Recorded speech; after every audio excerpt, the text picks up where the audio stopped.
Olá, tudo bem? Bem-vindo aqui ao nosso canal para mais um vídeo. E hoje nós vamos tentar solucionar mais uma dúvida, mais uma questão que os nossos internautas trazem até nós. O internauta disse assim: pastor, eu queria entender o que é pregar aos espíritos em prisão. Então essa dúvida existe, afinal de contas, nós temos aí esta igreja, tá vendo aí, ó? Livro de Mórmon, a Igreja de Jesus Cristo do Santo dos Últimos Dias.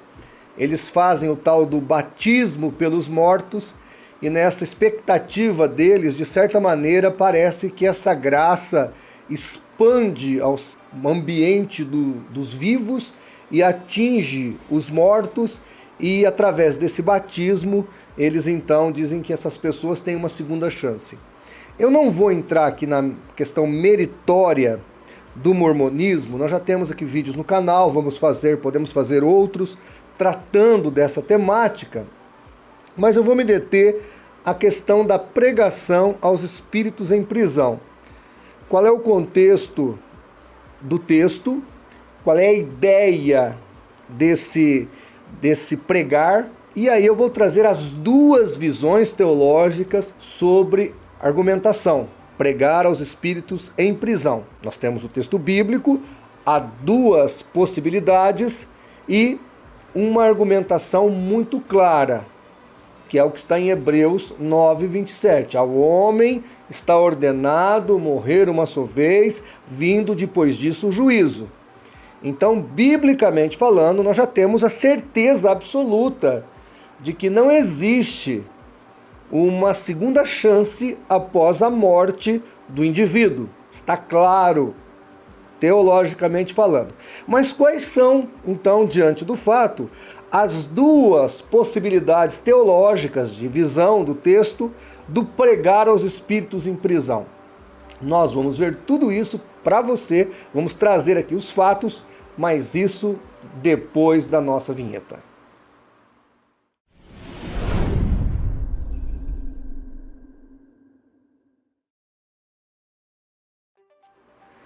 Olá pessoal, tudo bem? Se inscreva no canal se você talvez não está inscrito, observa aí. Ative o sininho para receber as notificações. Aqui no CACP Vídeos, você não precisa nem ter dúvidas. Todos os dias temos vídeos. Também pedimos para você que, se caso o YouTube não estiver avisando você ou tiver descredenciado você do canal, se reinscreva. Tá? E passe por aqui todos os dias para tirar aí as suas dúvidas, para poder manter em dias aí o seu caderno de anotações apologéticas, porque a nossa intenção aqui é sempre trazer a verdade até você. Imagino que toda essa questão do pregar aos espíritos em prisão tem a ver aí com um vídeo que o senhor adventista Leandro Quadros fez, e ele aborda esse assunto. Obviamente que ele vai entrar por um outro viés, porque o adventismo, de maneira geral, como o mormonismo, eles têm profetas que dizem para eles o que é a verdade. A verdade não é a Bíblia. A verdade é o que os seus profetas determinam como tal. Eles olham para a Bíblia e dizem, a verdade está aqui. Então a Bíblia em si não é a verdade, mas é o apontamento do profeta na interpretação bíblica do profeta que é a verdade no contexto sectário. Então tem tudo isso. Mas qual é o texto ou os textos problemáticos? Está lá em Pedro, 1 de Pedro 3,19 e 1 de Pedro 4,6. Acompanha comigo aí na tela. No qual também foi e pregou aos espíritos em prisão. Porque, por isto, foi pregado o evangelho também aos mortos, para que, na verdade, fossem julgados segundo os homens, na carne, mas vivessem segundo Deus, em espírito. Então aqui nós temos estes dois textos, confrontados, obviamente, com Hebreus 9:27, que eu já disse aqui na introdução, que diz, aos homens está ordenado morrerem uma só vez, vindo depois disso o juízo. E aí nós temos toda a problemática, então, desses textos. Já disse, reitero, os dois textos que lemos de Pedro não significa uma chance após a morte, porque seria uma contradição frontal, imediata a Hebreus 9:27 e também ao Evangelho da Graça. Então nós não podemos imaginar que a graça de Jesus seja dispensada àquele que viveu e não quis saber. Se a gente analisar Lucas 16, do 19 ao 31, aquele rico que morre e depois lá no Hades, em tormento, ele se arrepende, ele quer ter uma segunda chance. E ali Abraão deixa claro que ele não terá. É só você ler lá Lucas 16, do 19 ao 31. Então a Bíblia ela é muito clara, tanto no Velho Testamento quanto no Novo Testamento, essa possibilidade não existe. Então o que realmente está dizendo estes dois textos de Pedro? Eu tenho aqui uma nota do Dr. Norman Geisler, já falecido, um dos maiores apologistas que nós já tivemos aí nos Estados Unidos. Ele escreveu o Manual Popular de Dúvidas e Enigmas da Bíblia, escreveu também Enciclopédia Apologética, um grande erudito. Ele faz o seguinte comentário sobre esse texto.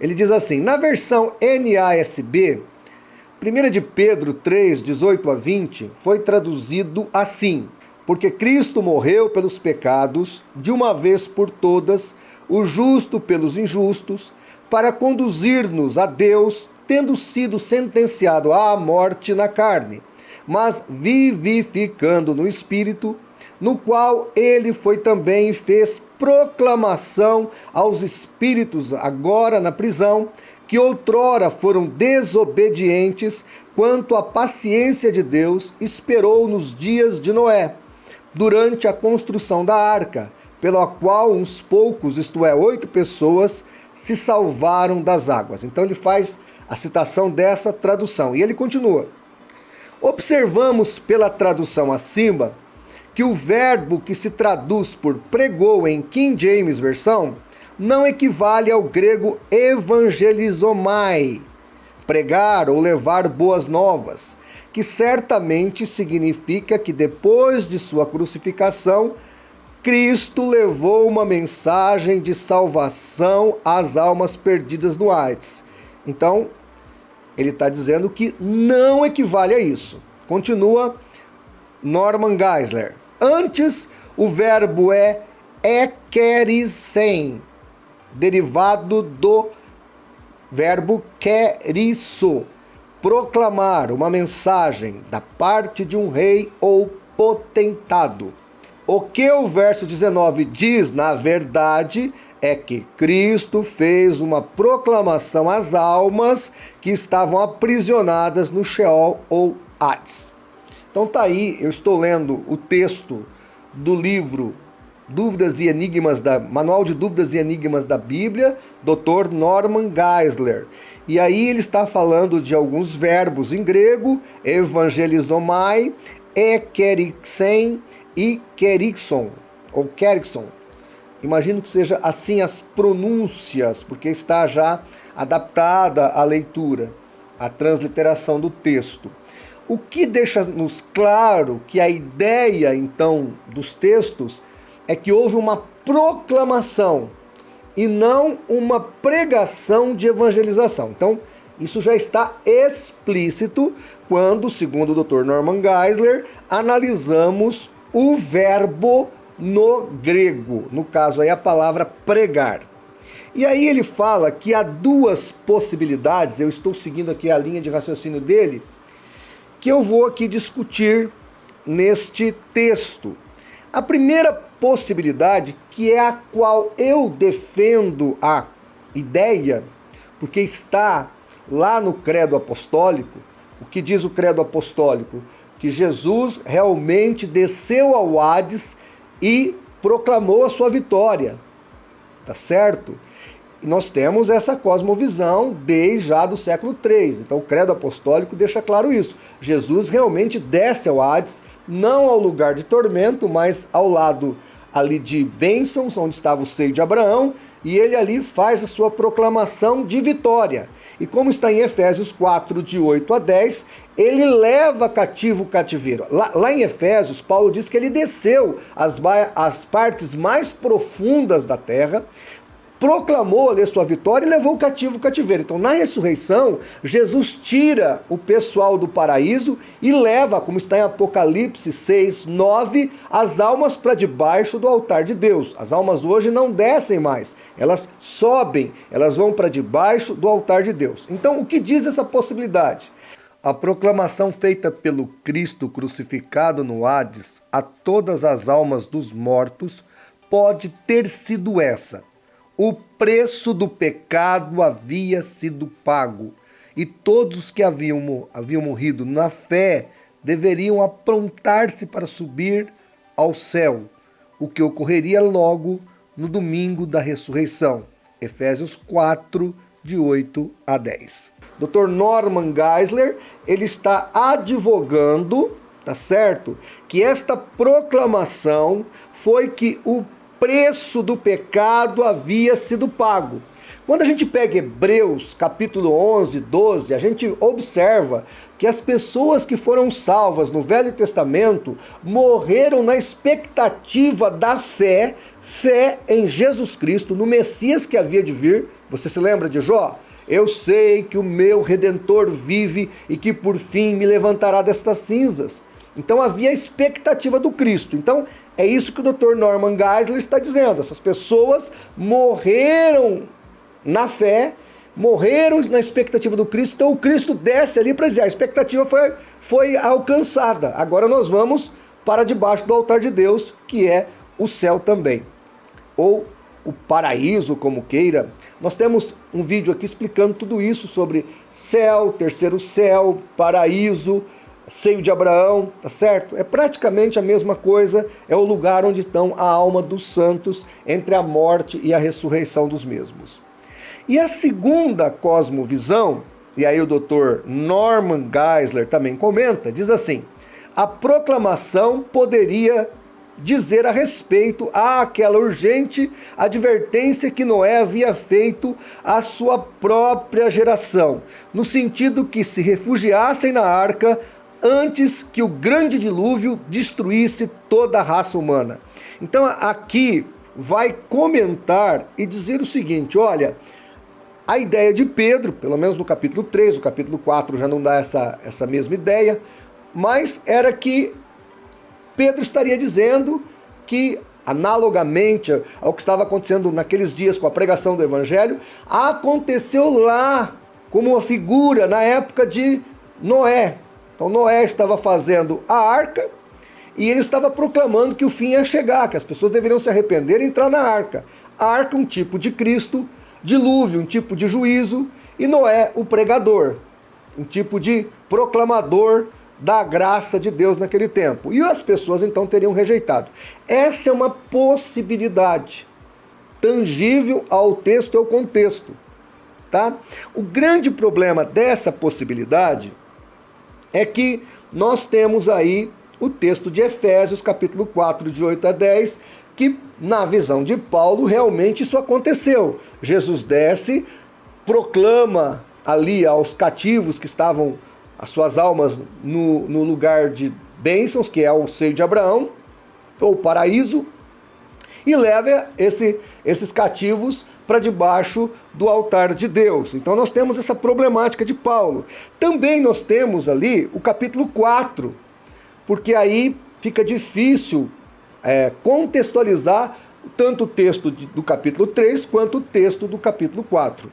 Agora, independente se uma visão ou outra está correto, o que nós podemos concluir com muita propriedade é que Pedro, em nenhum momento, repito, em nenhum momento, está dizendo que existe uma segunda chance para as almas daqueles que já morreram, tá certo? Não existe. Ao homem está ordenado morrer uma só vez, vindo depois disso o juízo. Não existe. Então, o que nós temos categoricamente são duas visões teológicas possíveis, plausíveis, mas o que nós não temos aqui é uma concepção de que há salvação depois da morte. Isso não existe. Tá certo? Outra coisa que o texto nos deixa claro, tanto o credo apostólico quanto o texto de Efésios 4, de 8 em diante, quando Paulo fala, é que a alma realmente do crente em Jesus ao morrer está consciente. E as almas daqueles que esperaram pelo resgate e pela restauração e pela vinda do Messias também estavam conscientes e na expectativa desse momento tão glorioso. Tá bom? Então, gente, eu estou aqui rapidamente explicitando isso. Eu tenho aqui o PDF, se alguém quiser, para poder conferir as palavras, o que está ali no original. Estamos à disposição. O que a Bíblia nos deixa claro é o seguinte: a graça salvadora está diante de nós. E a oportunidade é no dia que chama hoje, como está lá em Hebreus capítulo 3. Não é no dia, quem sabe, né, no futuro. Não, é hoje.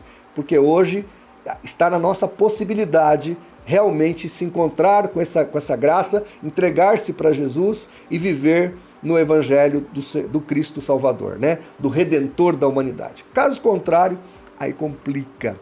E aí não haverá segunda chance. Acredite, a salvação é agora e para quem acredita. Tá ok? Bem, eu espero que eu possa estar ajudando você aí na sua decisão de qual das duas cosmovisões você vai adotar. As duas são possíveis, as duas não, quem escolher uma ou outra não comete nenhum tipo de heresia.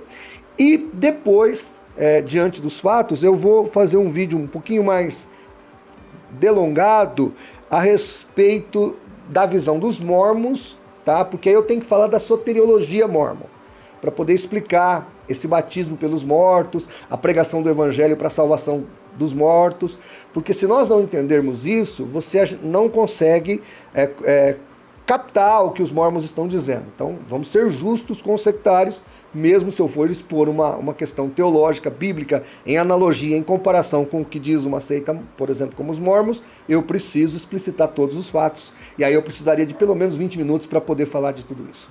Mas aí a gente prepara um próximo vídeo, tá bom? Se gostou, divulgue, compartilhe, nos ajude. Estamos aqui sempre fazendo pela verdade o que as seitas fazem pela mentira. Um abraço e até o nosso próximo vídeo, se Deus assim permitir.